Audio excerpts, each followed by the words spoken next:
Sometimes I just get so lost in the way people look at me when I reveal to them I'm the Butcher of Havnok. It's always a kick when their eyes widen, when the shock sets in, when they realise I wasn't fucking around. You could see the fear inside them grow just from looking into their eyes. The eyes are the window to the soul, after all. It's almost better than the killing itself. Almost. The media calls me butcher, ripper, killer, sociopath, and sometimes even demon. But the truth of the matter is, I just love carving the human body into my pieces of art. I love expressing the limitations of mortal flesh.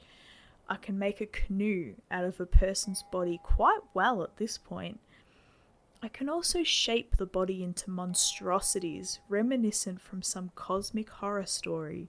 I love my work, and I love expressing it so everyone could take a marvel at my creations. The truth of the matter is, I'm a man with a unique ability to create something more than art. Mere art could be forgotten and destroyed by those looking to reshape the past into a modern lie. No. My creations will be burned into the minds of the policemen that have to witness my atrocities when they step into the crime scene. My creations will live on in the leaked pictures that will be immortalized on the internet. My creations will stand the tests of time and culture. Hell, with the way things are progressing, I may even be recognized as a saint or martyr instead of a demon that preys on the innocent. Sure, some of the people I go after are innocent. I've desecrated 2 whole families at this point in history. I have no qualms about admitting that, just as I have no qualms about going after predators and repeat offenders. It's just that the predators are sometimes the more easy prey, especially when they're too enslaved by their vices to not indulge the demon knocking at their door.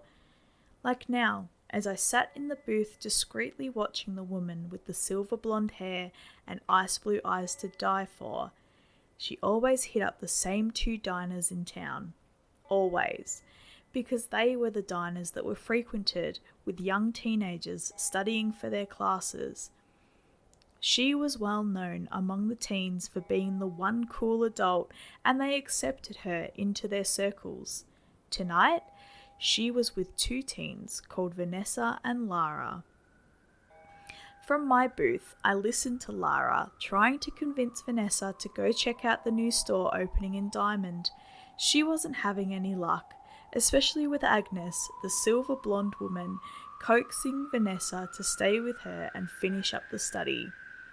It's okay, Lara. You have all the time in the world to check it out, but not for the exam tomorrow.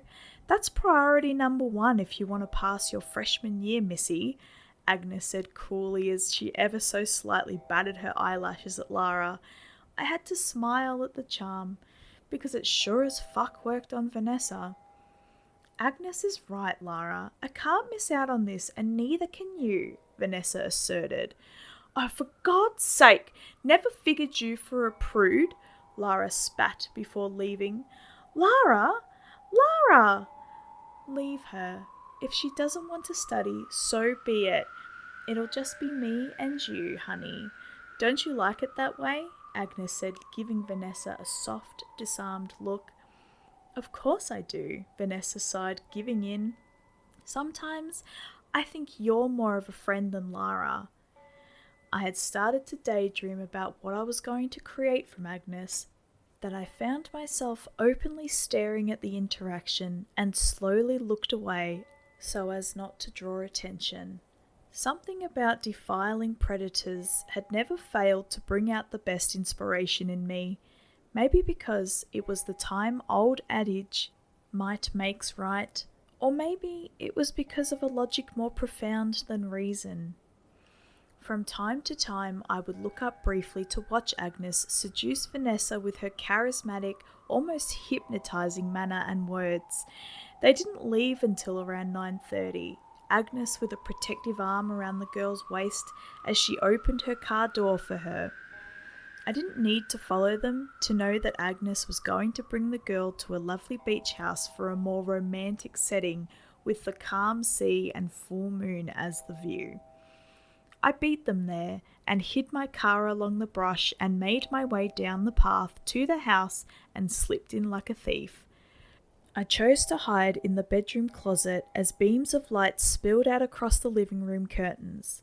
Agnes was going to waste no time in getting what she wanted from Vanessa, and I was proven correct as Agnes led her to the bedroom. No, sir, Agnes wasted no time at all as they came sprawling into the room in a tight embrace, their mouths locked together and moving together frantically. When they fell against the bed with Vanessa landing on top of Agnes, I slowly pushed the closet door open and unsheathed my knife as I walked up to Vanessa, grabbed her by the hair and slit her throat and sawed at it as a shocked Agnes made sharp gasping sounds, trying to scream. You see, the reason why I love looking into my victim's eyes is because I had no irises. My eyes only had pupils, very large ones, that was reminiscent of a cartoon character's. Looking into my victim's proper eyes and watching their irises shrink in fear was tantalizing, titivating, almost hypnotic. And the reason why the media sometimes called me a demon was because I was born with the ability to shift my skull plates into makeshift horns that stood out in the loose skin on my head. The pieces never pierced out of my skin, it just held up the skin, kind of like a tent. But not really, as I pushed those makeshift horns into place and stared into Agnes's piercing blue eyes through her blood-streaked face and whispered in a distorted voice, "I'm the Butcher of Havnok." Why hello there, guys, ghouls and girls. Thank you for tuning in to the latest video. Please show your spooky support by hitting the like button, leaving a comment, and hitting subscribe to catch our next video. Feel free to send through your scary stories using the email address in the description below. Stay spooky.